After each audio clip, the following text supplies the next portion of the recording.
Tout de suite, Peut-être on pourrait, oui, puisque Madame Veil, avec qui nous avons rendez-vous tout à l'heure, eh bien... passer à une enquête, un reportage qui évoque parfaitement d'ailleurs cette plage d'Omaha, puisqu'à quelques kilomètres de ces mêmes plages, dorment plus de 500 navires, des chars, des barges qui ont coulé parfois avec leur équipage et les soldats qui transportaient.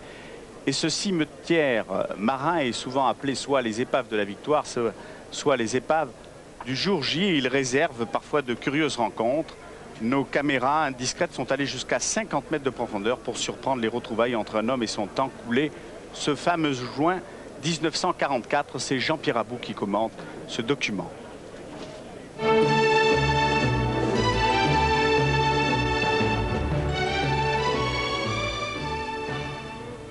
Le 6 juin 1944, 5000 bateaux alliés se présentent dans la baie d'Omaha Beach. En une journée, 500 d'entre eux sont coulés par les batteries allemandes. Un homme, Jacques Le Monchois, ferrailleur de la mer, a consacré sa vie à la recherche de ces épaves. Nous avons commencé à travailler dans les années 70 sur les épaves en mer. À la démolition des épaves qui restaient, des vestiges étaient au fond de la mer depuis le débarquement, qui n'avaient pas été finis de travailler par d'autres entreprises. Après la guerre, la mer n'était pas navigable. Comme nous le savons tous, des milliers de tonnes de ferraille avaient été coulées volontairement dans les ports artificiels, Omaha Beach, Utah Beach, Juno Beach. Les bateaux, les block ships qui avaient été coulés, des centaines de navires, des cargos de très gros tonnage, avaient participé aux digues pour pouvoir protéger les ports artificiels. Et ces navires, il a fallu, après la guerre, les enlever. Et de découverte en découverte, je me suis trouvé piégé par l'histoire. J'ai rentré dans le système malgré moi. Donc, j'ai pu sauvegarder toutes ces pièces et tout en travaillant, on a fait des découvertes exceptionnelles. Ces chars-là, par exemple, ces chars amphibies pesaient quand même 33 tonnes. Ils étaient dotés d'une jupe, un genre d'accordéon, qui était plié, parce que dans les barges, pour manœuvrer, il fallait qu'elle soit pliée, parce qu'elle montait 3 mètres en l'air, la visibilité était complètement nulle. Et lorsqu'ils arrivaient à leur position de lancement, ils gonflaient les jupes à l'aide de 2 bouteilles d'air comprimé qui sont sur le char, qui déclenchaient des boudins verticaux qui sont encore apparents ici. Donc ces boudins-là maintenaient l'extérieur du char et le char se transformait en navire. Elle était dotée de 2 hélices et il pouvait naviguer normalement à une vitesse de 4 nœuds. Ces chars avaient essayé sur des plans d'eau relativement calmes et les résultats avaient été très concluants.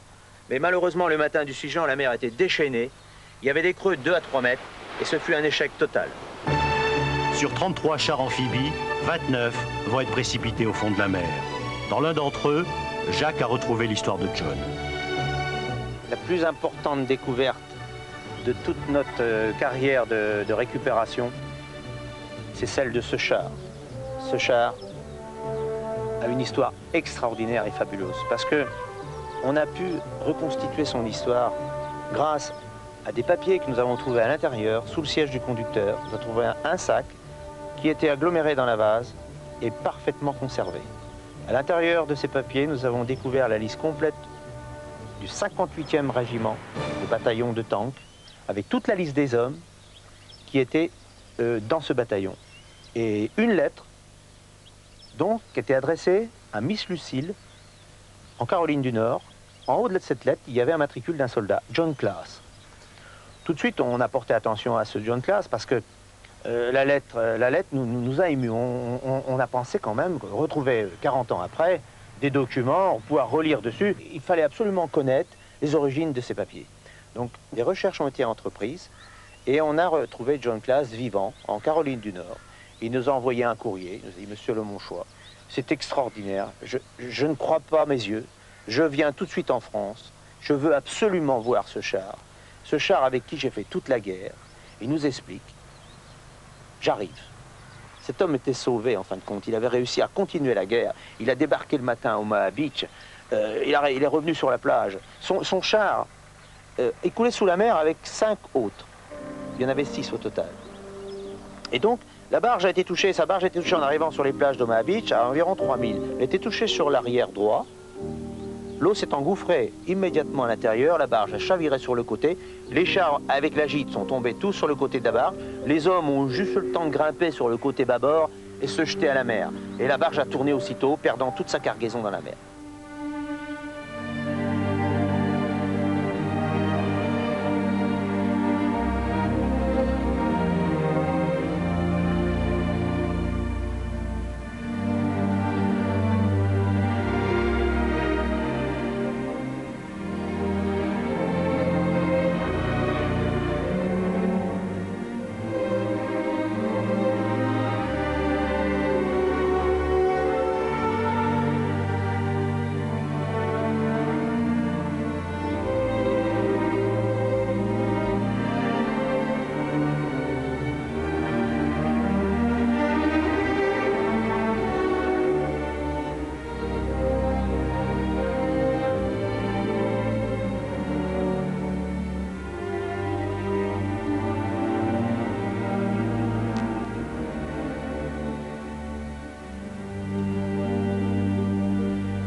C'est ici même, à 3000 en mer, que John Class a sombré avec son LCT et tous ses chars sont partis dans la mer.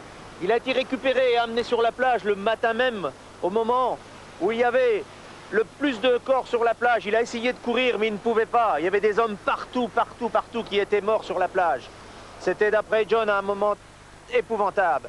Il a saisi une arme sur un soldat qui était sur la plage. Il a saisi une carabine US et puis il a attendu un certain temps pour repartir par la suite au combat. On lui a redonné un nouveau char. Il a continué la percée vers Saint-Lô. Il a continué cette guerre.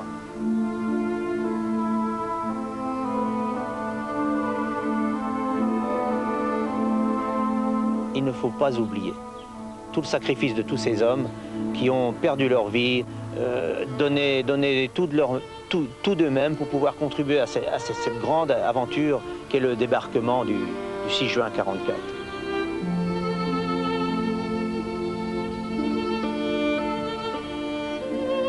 J'ai gardé un immense respect, je peux dire, pour tous ces gens, parce que lorsqu'on découvre un char, la première chose que l'on fait, on creuse à la suceuse à l'intérieur, parce que pourrait-il y avoir certains hommes des équipages dans les chars. Donc il faut absolument qu'avant de toucher un char, il faut s'assurer qu'il n'y ait personne à bord. On fait un trou avec une suceuse, un système d'air comprimé, on dévase, et si on rencontre des ossements humains, on ne touchera pas à ce char. J'ai la ferme conviction que leur place, c'est dans leurs engins où ils ont combattu. Moi, en tant qu'amoureux de la mer et passionné de la mer, je pense que c'est la meilleure sépulture pour un soldat. C'est un endroit grandiose et majestueux. Je pense qu'on ne peut pas trouver plus beau.